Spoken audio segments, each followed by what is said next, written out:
તો રાજકોટના જેતપુરમાં પીઠડિયા ટોલ પ્લાઝાનો વિરોધ સામે આવ્યો છે। ટોલમાં વધારા મુદ્દે સાંસદ મનસુખ માંડવિયાને રજૂઆત કરવામાં આવી। સ્થાનિકોના ટોલમાં ઘટાડો કરવાની મનસુખ માંડવિયાની ખાતરી સામે આવી છે। તો થોડા જ દિવસમાં ટોલ રાબેતા મુજબ થઈ જશે તેવું નિવેદન મનસુખ માંડવિયાનું સામે આવ્યું છે। ટોલ પ્લાઝાએ સ્થાનિકો માટે 10 રૂપિયાના બદલે 20 રૂપિયા કર્યા છે। મનસુખ માંડવિયાને રજૂઆત બાદ ટોલ ઘટાડવાની લોકોને આશા છે।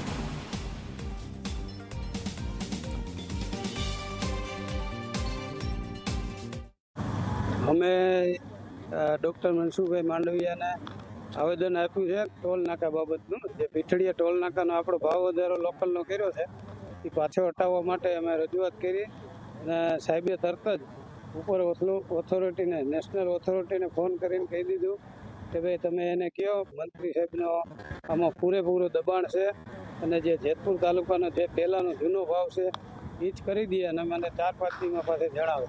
અને બાકી જે બીજું જેતપુર નવાગઢ નગરપાલિકાના પ્રમુખે આપણે જેતપુર માટે એક સારી વાત નવી એમ્બ્યુલન્સ માંગી છે એ સાહેબ એની ગ્રાન્ટમાંથી કરાવે।